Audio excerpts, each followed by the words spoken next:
Coucou Cécine, donc aujourd'hui vidéo mensuelle des découvertes durant le mois passé, c'est la version longue de la vidéo TikTok, ce mois-ci en excluant un marathon des tours mortels et destination finale, j'ai pas regardé grand chose, traqué, c'est plutôt sympa, William Friedkin n'a pas réalisé que l'Exorciste, et ça trop peu de gens en parlent, qui connaît ce film, avant de tomber dessus par hasard je n'en avais jamais entendu parler, c'est un jeu du chat et de la souris entre un apprenti et son maître, le duo principal est excellent, on rentre dans cette histoire grâce à des personnages simples mais bien développés, provoquant une implication émotionnelle de la part du spectateur. Dans ce récit sombre, niveau réalisation, on reconnaît la patte de Friedkin, qui a même dans les années 2000 ce côté très 70s, qui apporte un charme au métrage. Comme thriller, c'est pas le plus marquant, toutefois ça reste un bon film. Lake Bodom, une très bonne surprise, on aura beau dire ce qu'on veut sur le slasher, que pour la plupart du temps c'est classique, mais quand certains sortent du lot, c'est vraiment épatant. Apparemment, ce film est adapté d'une histoire vraie. Je ne sais pas si c'est une histoire vraie officielle ou modifiée, un peu comme pour Massacre à la tronçonneuse, mais en tout cas, Lake Bodom, c'est une pépite du cinéma des TV. Tel est prix qu'il croyait prendre, voilà comment on pourrait décrire ce film, avec un postulat de départ totalement classique dans lequel nous suivons un groupe de jeunes dans une forêt. Le film prend une tournure totalement inattendue, un premier twist nous surprend,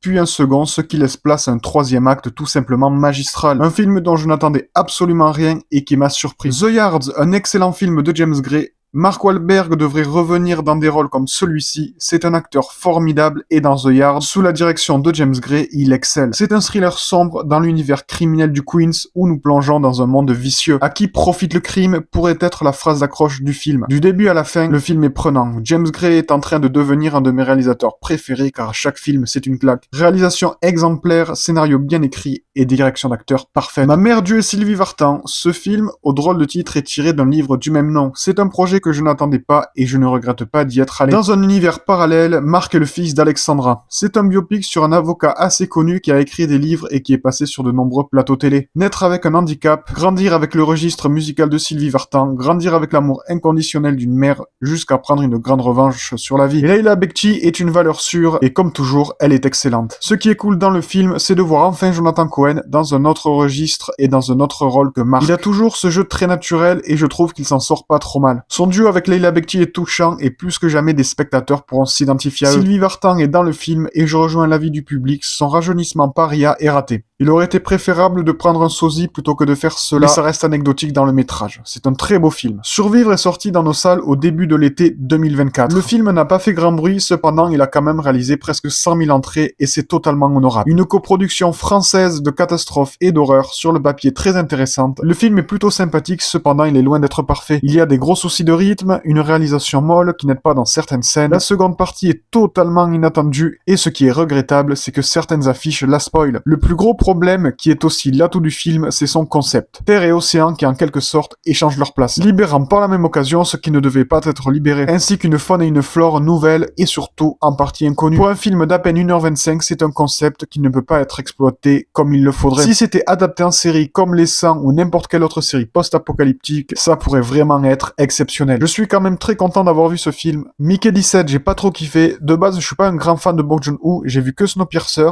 que je trouve bien évidemment excellent, mais je suis passé totalement à côté de Parasite ou encore de Host. Je n'avais pas d'attente particulière pour Mickey 17 et finalement c'est pas tellement mon délire. Ça dure 2h20 avec un ventre mou assommant au milieu du film. Le concept est bon, c'est un film de SF plutôt original, sauf qu'à mon sens ça ne raconte pas grand chose. Ça parle beaucoup et toute l'histoire avec les monstres ne m'a pas convaincu. Les seuls points positifs du film, ce sont Robert Pattinson qui est comme toujours excellent et Steven Yeun qui mine de rien a une sacrée carrière depuis The Walking Dead. Loin d'être mauvais, mais je suis juste pas le public cible. Toutefois, je vais rattraper les autres films de Duréal pour mieux comprendre sa popularité. Slenderman, c'est du gâchis. Je pense que le Slenderman est une des créatures les plus effrayantes d'internet. À l'époque où les creepypastas étaient à la mode, on est tous tombés sur ces photos terriblement dérangeantes de la créature. Faire un film sur un tel monstre aurait pu et même aurait dû être terrifiant. Finalement, nous sommes face au plus insignifiant des films d'horreur que l'on puisse avoir. C'est réalisé par Sylvain White, qui n'a rien fait depuis, et qui avait réalisé Souviens-toi l'été dernier 3, à savoir le moins bon de la saga. Ils ont fait du mythe Slenderman un boogeyman totalement oubliable et sans efficacité. Dans le même style, le film Grim Cutty sur Disney+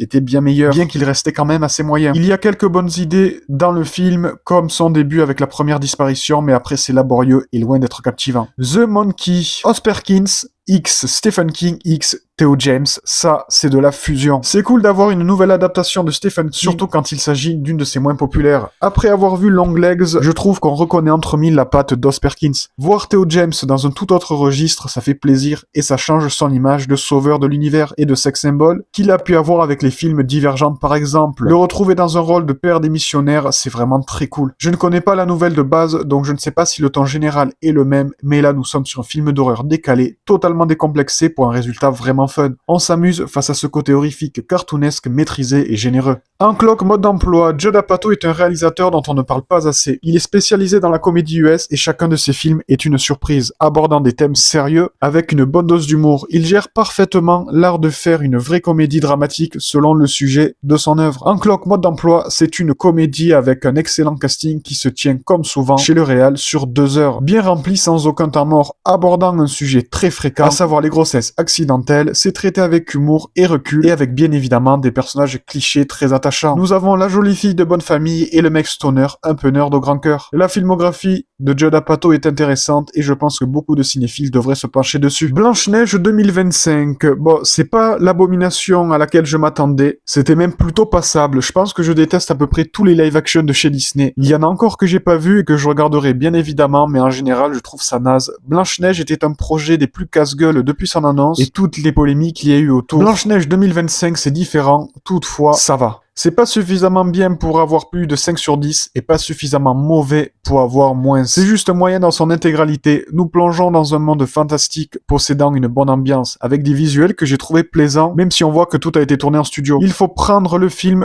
comme une autre adaptation de la part de Disney et non comme un remake. Apparemment, les 7 nains devaient être 7 voleurs que l'on voit dans le film, et les vrais nains, prof grincheux, etc., que l'on voit ont été rajoutés et ce sont des créatures magiques que je trouve sympathiques à suivre. Dans cette nouvelle adaptation, Blanche-Neige s'appelle ainsi car elle est née un jour de neige, et je trouve que c'est bien trouvé. Nous sommes face à une réadaptation avec les codes de 2025, donc crier gna gna gna, c'est pas fidèle, ça sert à rien, et au pire, personne ne nous force à regarder le film. En fait, ce nouveau film, c'est un mélange fade du film de 1937, de Blanche-Neige et le chasseur, et du Blanche-Neige avec Lily Collins et Julia Roberts. Musicalement, c'est pas très marquant, j'ai bien aimé la chanson de la méchante, mais pas tellement les autres, surtout qu'il y en a beaucoup.